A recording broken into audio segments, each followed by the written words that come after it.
नमस्कार दोस्तों, मैं राज पांडे। आप देख रहे हैं आरसीएम टुडे। आइए जान लेते हैं अभी की बड़ी खबर, ब्रेकिंग न्यूज़ के बारे में। अभी की लेटेस्ट अपडेट के बारे में बात करेंगे, पूरी खबर विस्तार से देंगे। सच को सच कहेंगे, झूठ को झूठ कहेंगे, न पक्ष न विपक्ष, वनली निष्पक्ष। जैसा कि आपको मालूम होगा कि यूपी विधानसभा चुनाव 2022 सभी पार्टियों के लिए अहम है। चाहे समाजवादी पार्टी हो, चाहे कांग्रेस हो, आम आदमी पार्टी हो, बीजेपी हो, बीएसपी हो, सभी पार्टियों के लिए अहम है। और सत्ता में कैसे आया जाए, इसकी रणनीति तैयार हो रही है।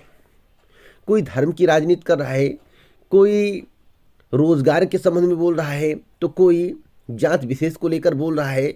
मतलब कि इस चुनाव में आपको कई प्रकार के लोग दिखेंगे जो आपको अपनी तरफ आकर्षित करने का प्रयास करेंगे। बशर्ते सबसे बड़ा मुद्दा क्या रहने वाला है और इन मुद्दों पर कौन बोलने को तैयार है और कौन बोलने को तैयार नहीं है। आपको बता दें कि सबसे बड़ा मुद्दा होगा बेरोजगारी। बहुत सारे लोग तो ऐसे हैं जिनको पेशा ही धरना प्रदर्शन करना रह गया है।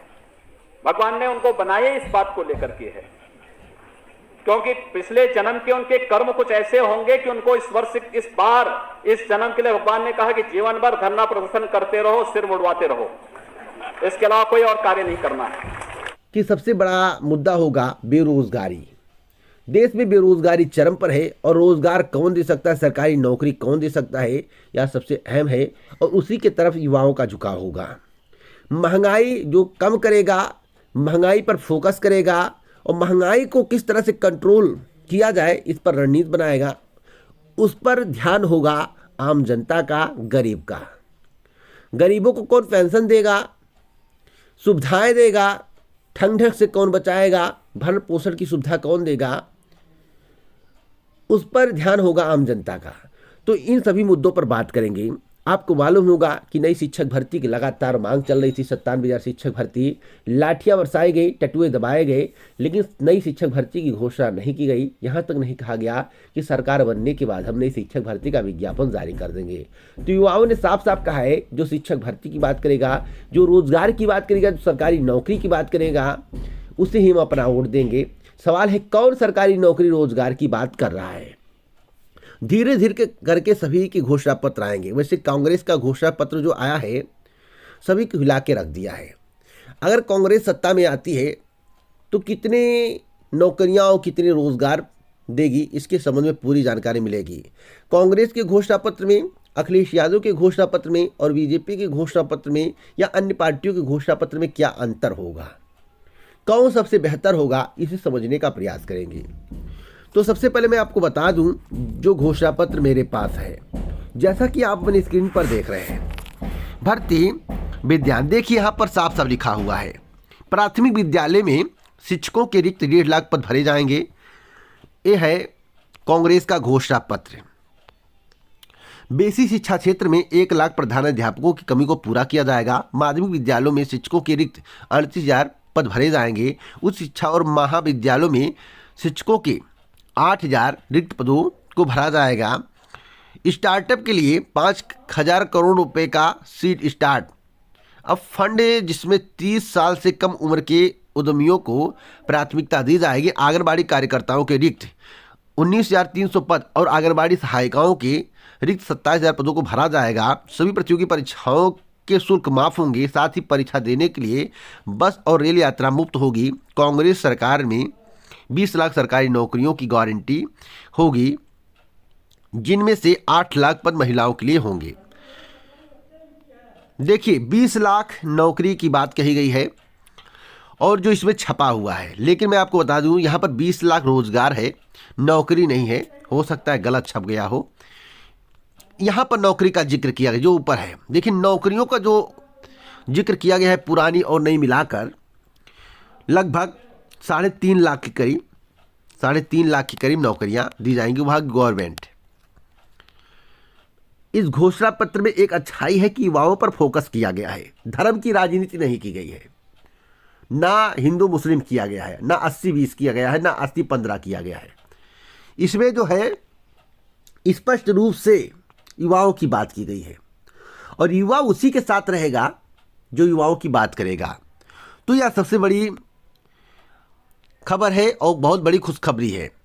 अब हम बात करेंगे कि कांग्रेस के द्वारा तो घोषणा कर दिया गया और युवाओं पर फोकस कर दिया गया। अखिलेश यादव की घोषणा पत्र में क्या है और क्या रहेगा। इनका भी घोषणा पत्र बहुत ज़बरदस्त है, लेकिन कुछ पॉइंट अभी बाकी हैं। मैं आपको बता दूं कि अखिलेश यादव के घोषणा पत्र में 1500 रुपये महीने बीपीएल कार्ड धारक को पेंशन दिया जाएगा, यानी कि एक साल में 18,000। दूसरा जिक्र है, एक पुरानी पेंशन को बहाल किया जाएगा जो बीजेपी के द्वारा बंद किया गया था जब बीजेपी की सरकार थी। तीसरा पॉइंट है 300 यूनिट बिजली फ्री। अगर 300 यूनिट बिजली फ्री हो जाए तो 2000 के करीब बचत होगी मंथली।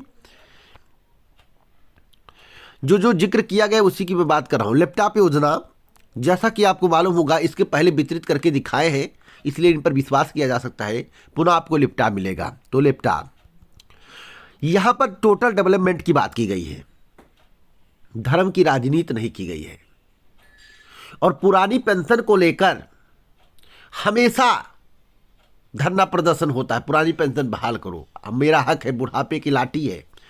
तो पुरानी पेंशन के संबंध में पहली बार घोषणा पत्र में जिक्र हो रहा है। उत्तर प्रदेश में जितने भी चुनाव हुए हैं, पहली बार जिक्र हो रहा है पुरानी पेंशन को लेकर।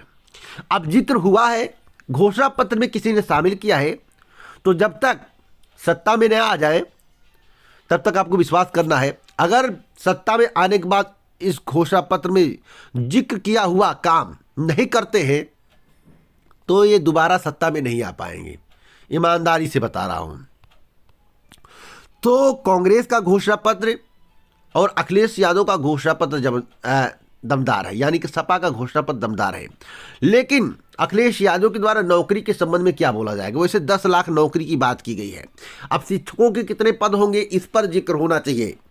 अगर 1.5 लाख से अधिक शिक्षकों की घोषणा इनके द्वारा की गई, यानी कि 2 लाख या 2.5 लाख जो पद रिक्त है सभी पर भर्ती होगी, तो फिर कांग्रेस से जबरदस्त घोषणा पत्र अखिलेश यादव का हो जाएगा।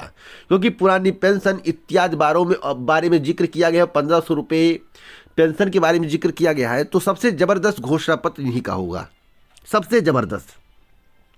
अब सवाल है बीएसपी के द्वारा और बीजेपी के द्वारा, सत्ताधारी के द्वारा क्या इस घोषणा पत्र का काट निकाला जाएगा? तो मैं आपको बता दूं, मुख्यमंत्री जी आज तक ये नहीं बोले कि हम भविष्य में कितनी नौकरियां देंगे। अब रोजगार की अगर बात बीजेपी करती है तो रोजगार पर आपको विश्वास नहीं करना है, क्योंकि अगर आप ठेला लगा देंगे अपने पैसे का तो भी जोड़ लेंगे, कहेंगे कि रोजगार है। मनरेगा में आप काम करेंगे तो अभी रोजगार की श्रेणी में आ जाएगा, लेकिन गवर्नमेंट जॉब और रोजगार में अंतर होता है। साथ साथ अखिलेश यादव की एक बात मुझे बहुत पसंद आई कि आउटसोर्सिंग की भर्तियां बंद करेंगे, निजीकरण रोकेंगे। जब आउटसोर्सिंग की भर्तियां बंद होंगी तो गवर्नमेंट जॉब अपनी आप ज़्यादा से ज़्यादा मात्रा में आएंगे और 4th क्लास की नौकरी भी बहाल की जाएगी, परमानेंट किया जाएगा, एडहॉक पे नहीं रखा जाएगा और अपने गृह जनपद में तैनाती मिलेगी। तो सबसे अच्छी बात अखिलेश यादव की यह लगी। अब शिक्षक भर्ती के बारे में क्या जिक्र होता है समय के बाद आपको पता चलेगा। वैसे 2 लाख से कम शिक्षक भर्ती का जिक्र नहीं होगा। अब बीजेपी इसका काट निकाल पाती या नहीं देखने वाली बात होगी। वैसे मुझे नहीं लगता है कि सरकारी नौकरी इत्यादि के बारे में बीजेपी बोलने को तैयार होगी, पुरानी पेंशन के बारे में बोलने को तैयार होगी। पिछले घोषणा पत्र को देखा जाएगा, 2012 में अखिलेश यादव ने जो घोषणा पत्र को जारी किया था उसको भी देखा जाएगा, दोनों को कंपैरिजन किया जाएगा कि सबसे ज़्यादा वादा किसने पूरा किया। वैसे अखिलेश की घोषणा पत्र में मेट्रो का जिक्र नहीं था, लेकिन घोषणा पत्र से विपरीत काम किए हैं, मेट्रो भी बनवाए हैं, तो एक प्लस पॉइंट बनता है। अब इनके घोषणा पत्र में यानी कि बीजेपी के घोषणा पत्र को देखा जाए तो 90 दिन में भर्ती प्रक्रिया पूरी कर दी जाएगी। यह काम तो अभी तक नहीं पूरा हुआ। बीजेपी के घोषणा पत्र में एक था कि लैपटॉप दिया जाएगा, फ्री डाटा सेवा दिया जाएगा, वाईफाई लगाया जाएगा, यह भी नहीं पूरा हुआ। तो अभी हमें बीजेपी के घोषणा पत्र का इंतजार करना चाहिए। जब बीजेपी का भी आ जाएगा, बीएसपी का भी आ जाएगा, सपा का पूरा आ जाएगा, कांग्रेस का पूरा आ जाएगा, उसके बाद कंपैरिजन करके देखेंगे कि सबसे बेहतर कौन है।